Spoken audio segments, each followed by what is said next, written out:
നമസ്കാരം. താങ്കളുടെ കുടുംബത്തിലെ സ്ത്രീകളെന്താ തുണിയെടുക്കാതെയാണോ ഇത്രകാലം ജീവിച്ചത് എന്ന റാബ്രി ദേവിയുടെ ചോദ്യത്തിന് മുന്നിൽ ബീഹാർ മുഖ്യമന്ത്രി നിതീഷ് കുമാർ തെല്ലൊന്നുമല്ല പതറിയത്. ആ അടി നിതീഷ് ചോദിച്ചു വാങ്ങുകയായിരുന്നു.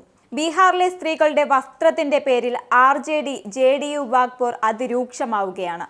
മുഖ്യമന്ത്രി നിതീഷ് കുമാറും പ്രതിപക്ഷ നേതാവ് റാബ്രി ദേവിയും തമ്മിലാണ് ഏറ്റുമുട്ടിയിരിക്കുന്നത്. ബീഹാർ തെരഞ്ഞെടുപ്പ് അടുത്തതോടെയാണ് അങ്ങോട്ടും ഇങ്ങോട്ടും ആരോപണങ്ങളുമായി ഇരുവരും രംഗത്തെത്തിയിരിക്കുന്നത്. താൻ അധികാരത്തിലെത്തും മുൻപ് ബീഹാറിലെ സ്ത്രീകൾക്ക് മാറ്റിയെടുക്കാൻ ഒരു തുണി പോലും ഉണ്ടായിരുന്നില്ലെന്നാണ് നിതീഷ് ആരോപിച്ചത്. ഒപ്പം ബീഹാറിലെ സ്ത്രീകൾക്കായി RJD ഒന്നും ചെയ്തിട്ടില്ലെന്നും ലാലു പ്രസാദ് യാദവ് അഴിമതി കേസിൽ കുടുങ്ങി അധികാരമൊഴിയാൻ നിർബന്ധിതനായപ്പോഴാണ് പകരം ഭാര്യ റാബറിയെ മുഖ്യമന്ത്രിയാക്കിയതെന്നുമാണ് അദ്ദേഹം അപലപിച്ചത്. എന്നാൽ അതേസമയം തന്നെ RJD നേതാവ് അതിന് ചുട്ട മറുപടി കൊടുത്തു.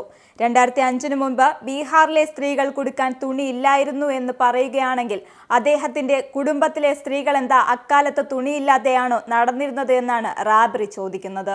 മാത്രമല്ല, സ്ത്രീകൾക്ക് പിന്നാക്ക വിഭാഗക്കാർക്കുമായി തങ്ങൾ എന്തൊക്കെ ചെയ്തെന്ന് ബീഹാറിലെ ജനങ്ങൾക്ക് നല്ലതുപോലെ അറിയാമെന്നും റാബ്രി കൂട്ടിച്ചേർത്തു.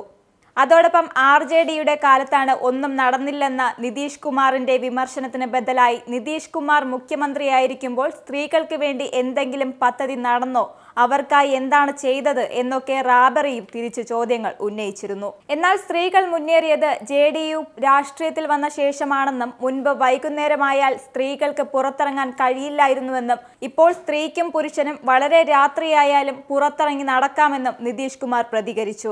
ലെജിസ്ലേറ്റീവ് കൗൺസിലിൽ നടന്ന വാക്പോറിന് ശേഷം പ്രതിപക്ഷം സഭയിൽ നിന്ന് ഇറങ്ങിപ്പോവുകയും സഭയ്ക്ക് പുറത്ത് മാധ്യമങ്ങളെ കണ്ട് റാബ്രി ദേവി നിതീഷ് കഞ്ചാവ് കഴിച്ചാണ് സഭയിൽ വരുന്നതെന്നും സഭയിൽ വന്ന് അദ്ദേഹം സ്ത്രീകൾ അശ്ലീലം പറയുകയാണെന്നും സ്ത്രീകളെ അപമാനിക്കുകയാണെന്നും ആരോപിച്ചു. ബീഹാറിന് വികസനമുണ്ടായത് 2005 ശേഷമാണെന്ന മുഖ്യമന്ത്രി നിതീഷ് കുമാറിന്റെ അവകാശവാദത്തെ എതിർത്ത് റാബ്രി ദേവി പ്രസംഗിക്കവെയാണ് നിതീഷുമായി വാക്കേറ്റവും വിവാദ പരാമർശവും ഉണ്ടായത്. 90കളിൽ ജനതാദളിന്റെ രാഷ്ട്രീയ മുഖങ്ങളിൽ പ്രധാനിയായിരുന്ന നിതീഷ് കുമാർ ലാലു പ്രസാദ് യാദവിന്റെ സന്തത സഹചാരിയായിരുന്നു.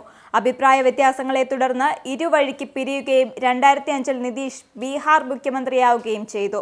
തുടർന്ന് 2015 നിയമസഭാ തെരഞ്ഞെടുപ്പിൽ BJPക്കെതിരായി RJDയും നിതീഷ് കുമാറും ഒന്നിക്കുകയും മികച്ച വിജയം കൈവരിക്കുകയും ചെയ്തിരുന്നു. എന്നാൽ 2 വർഷത്തിനു ശേഷം സഖ്യത്തിൽ നിന്ന് നിതീഷ് കുമാർ പിന്മാറുകയും BJPക്കൊപ്പം ചേർന്ന് മുഖ്യമന്ത്രിയാവുകയും ചെയ്തു. നിങ്ങൾക്കും ആനന്ദ മീഡിയയുടെ പ്രേക്ഷകരിൽ ഒരാളാകണ്ടേ? യൂറോപ്പിലും US-ലും ആഫ്രിക്കയിലും അടക്കം പ്രവാസികൾ ഉള്ളയിടങ്ങളിലൊക്കെ ജനപ്രിയ ചാനലുമായി ആനന്ദ് മീഡിയ ഒപ്പമുണ്ട്. ഏഷ്യാനെറ്റ് ഫ്ലവേഴ്സ് അടക്കം നിങ്ങളുടെ വിരൽത്തുമ്പിലെത്തും. ആദ്യം റോക്കു ബോക്സ് സ്വന്തമാക്കുക. അതിൽ നിന്നും ആനന്ദ് മീഡിയ ആപ്ലിക്കേഷൻ ഡൗൺലോഡ് ചെയ്യുക, ഇൻസ്റ്റാൾ ചെയ്യുക. എന്നിട്ട് 02085866511 എന്ന നമ്പറിൽ ഞങ്ങളുടെ കസ്റ്റമർ കെയറിൽ ബന്ധപ്പെടുക. അല്ലെങ്കിൽ +91 735 660 3747 എന്ന നമ്പറിൽ വാട്സപ്പ് ചെയ്യുക. ആനന്ദ് മീഡിയയുടെ സേവനങ്ങൾ സ്വന്തമാക്കുക. മറ്റു ചാനലുകൾക്കൊപ്പം ആനന്ദ് TVയും എൻജോയ് ചെയ്യുക.